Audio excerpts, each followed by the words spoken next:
Pessoal, já faz um tempo que eu não apareço, mas estou aqui. Tive muita coisa para fazer essa semana, então eu tenho que dar uma boa olhada, ler antes, pensar, né? Esperar vir as ideias para poder comentar com vocês. Não é só assim, né? Ir lendo, né? É um pouquinho complexo. Lobsang Rampa é um cara bem, né? Né? Tô falando que é porque eu acredito que a alma sobrevive ao desfazimento do corpo. Então, ele é, né? Não é mais a mesma individualidade.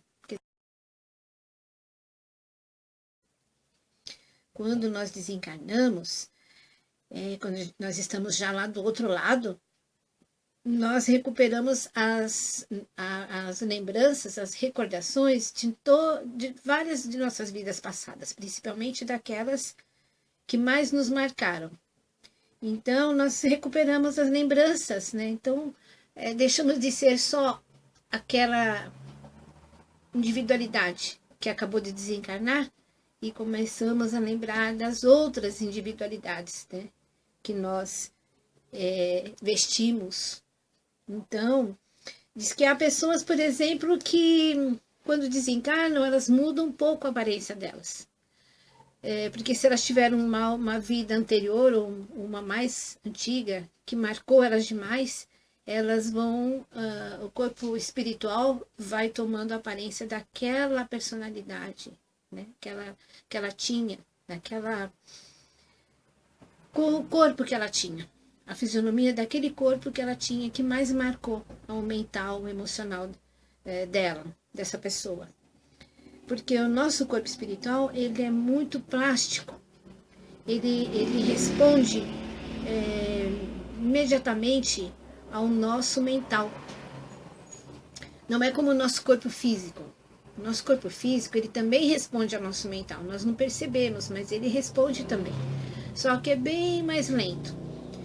Né? Então, ainda bem, né? Porque, já pensou? Se o nosso corpo físico ele respondesse tão rapidamente quanto o nosso corpo espiritual responde, nós ficaríamos doentes muito mais rapidamente.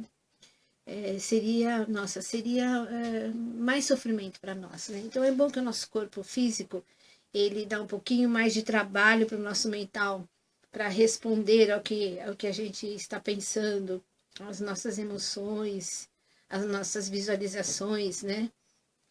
Porque dá tempo de nós realinharmos o nosso pensamento, melhorarmos os nossos pensamentos. Então, se a gente está com uma linha de pensamento muito negativa, que pode vir a causar uma doença no futuro, e nós tomamos consciência disto, então nós podemos alterar, modificar esse pensamento, nós temos tempo para isto. Nós modificamos o nosso pensamento e podemos nos desviar de uma doença, de um problema grave que nós poderíamos sofrer mais para frente. Então é bom, né? É bom que seja assim. Bom, então, nem sei mais porque eu estou falando disso, mas falei. Falei aquilo que eu considero que é importante, que é bom para vocês, é uma informação legal, eu vou passando, né? Às vezes eu até me perco, não sei nem porque eu comecei a falar disso. Bom, então nós estávamos lendo aqui, né, o capítulo 1, gente, olha, agora que eu vi que minha unha tá feia, porque eu tava fazendo uma faxina aqui, eu tô arrumando aqui esse meu quartinho, que é quarto, biblioteca, estúdio de gravação e estúdio de pintura, fiz tudo aqui. E eu tava indo limpar quadro, eu tava limpando uma tela aí que tava guardada, e agora que eu reparei que eu tô com as unhas parecendo unha de mecânico. Bom, gente, deixa pra lá, vocês não vão ver. Só eu vou ver. Bom, então nós estávamos na lição 1, no finalzinho da lição 1, falando lá que essa lição dizia assim, imagina, né? Imagine que um ser assim, micro, nano, muito pequeno, ele estivesse olhando para nós, ele não nos veria como um todo, ele viria uma parte muito pequena também de nós, né? Veria as moléculas do nosso corpo, né? Assim, é uma coisa hipotética, né? Uma imaginação da gente. Então, vira assim. Então, fiz essa comparação. Nós também olhando para as estrelas nos céus, né? Nós vemos assim uma estrela lá, outra lá, espaço, grandes espaços, né? O firmamento, né? Nós vemos os espaços entre essas estrelas, porque nós somos muito pequenininhos, muito pequenos em comparação com o espaço cósmico, né? Mas se fosse possível juntar todos esses bilhões e bilhões de estrelas, juntarem todas, tirar esse espaço que existe entre elas, o que nós veríamos, né? Ou se nós pudéssemos ser grandes, né? O que nós veríamos, né? E então é isso que estava dizendo aqui no final do capítulo. E eu acho que eu tô com a alergia que eu estava limpando a tela com terebentina. Não é nem para limpar com isso, mas eu não achei o óleo de linhaça. Gente, eu tenho uma alergia dessa terebentina. Eu vou ter que trocar por outra coisa, senão eu não vou conseguir voltar a pintar. Bom, então eu vou continuar daqui, tá bom? Página 15. Então tá dizendo aqui. As estrelas nos céus acima apresentam-se como pontos de luz com espaços inacreditáveis entre si. Bilhões, trilhões de estrelas é o que são. Mas ainda assim, comparadas ao grande espaço vazio, parecem poucas. Se nos dessem uma nave espacial, poderíamos mover-nos entre as estrelas sem tocar em qualquer uma delas, né? Para ver como imensas distâncias, né? Como nós somos pequenos diante do universo. Suponhamos que fosse possível fechar os espaços entre as estrelas. Aí, no caso, seriam as moléculas. Porque vocês lembram que ele estava fazendo a comparação? As estrelas no universo e as moléculas no nosso corpo. Então, suponhamos que fosse possível fechar os espaços entre as estrelas. No caso do nosso corpo, entre as moléculas. O que veríamos? O que nós veríamos se fechassem os espaços entre as estrelas? O que nós veríamos do universo? Seria diferente, né? E aquela criatura microscópica que nos vê de longe, estará também pensando nisso? Né? Isso aí é uma alegoria, né? Nós sabemos que essas moléculas vistas pela criatura somos nós. Então, nós sabemos que uma criaturinha assim pequenininha que estivesse olhando para nós não saberia, não nos identificaria, né? Nós sabemos que somos nós, mas a criaturinha não saberia. Qual então é a forma final das formações estelares nos céus? Cada homem é um universo no qual os planetas, agora as moléculas, está comparando com o nosso corpo, rodopiam ao redor de um sol central. Cada rocha, graveto ou gota de água é composta de moléculas em movimento constante e incessante. O homem se compõe de moléculas em movimento.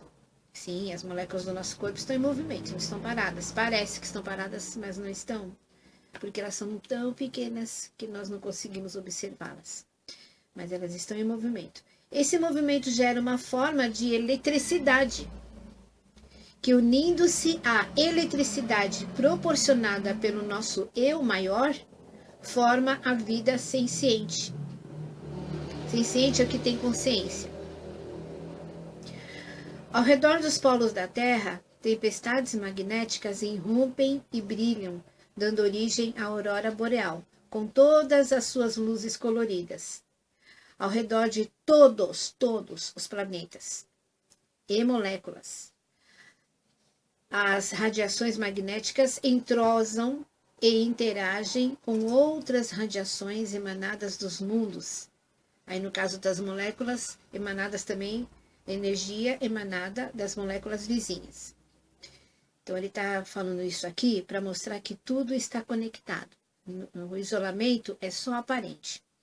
Nem o homem, tanto dos planetas, das estrelas, quanto das moléculas do nosso corpo. Nenhum homem é um mundo em si. Nenhum mundo ou molécula pode existir sem outros mundos ou moléculas.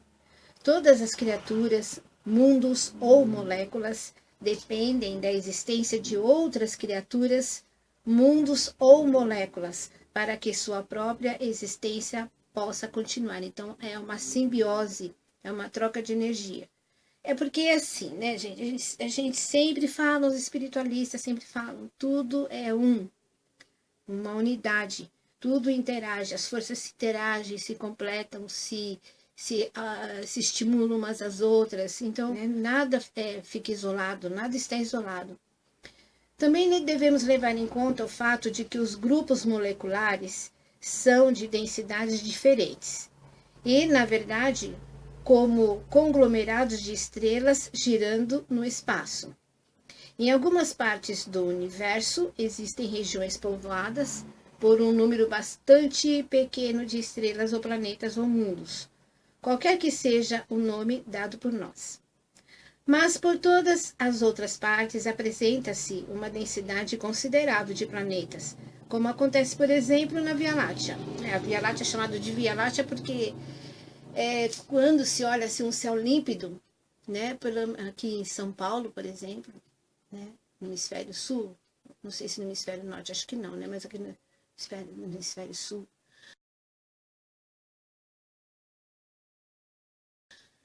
quando a gente olha assim aquele céu límpido, quando não tem a poluição luminosa, né, uma noite bem estrelada assim, a gente vê que parece ter uma faixa.